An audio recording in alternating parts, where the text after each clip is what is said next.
Le vice-premier ministre, ministre de la fonction publique, modernisation de l'administration publique et innovation du service public, a foulé le sol Lualaba lundi 23 février 2026 en début de soirée par l'aéroport de Kolwezi. Au pied de l'avion, le vice-gouverneur Clément Moufoudou Chinat-Karl et quelques autres membres de l'exécutif provincial et du comité provincial de sécurité, ainsi que plusieurs cadres de l'administration publique provinciale.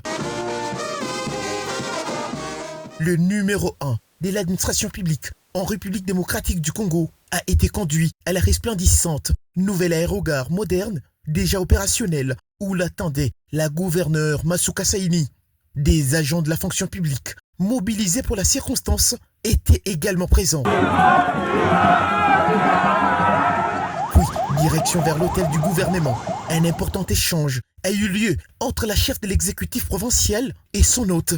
À l'issue de l'audience, il a déclaré que sa mission s'inscrit dans le cadre de la vulgarisation des réformes de l'appareil administratif. Qu'est-ce que je fais là? C'est de ne pas laisser la gouverneure seule se débrouiller avec l'économie minière sans une administration publique forte, efficace, qui soit à même de l'aider à mieux implémenter les politiques publiques et aussi à créer des services publics de qualité, accessibles pour tous les citoyens.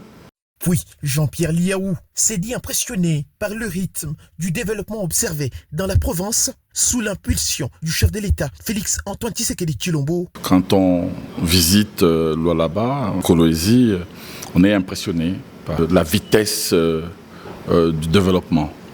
Bon, certains peuvent toujours dire que bon voilà, c'est une province minière. Ah non, ça l'était depuis l'indépendance. On n'a jamais vu ce qu'on est en train de voir ici.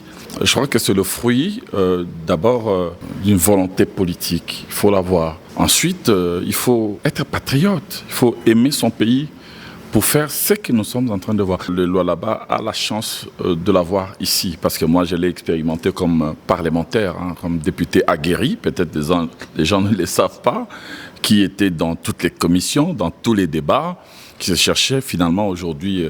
Elle est à la tête de cette province importante de notre pays. Et quand je vois ce que je vois, je me dis donc elle est restée la même, donc battante. Et j'ai foi et je crois qu'elle peut encore beaucoup donner à cette province, beaucoup donner à la République.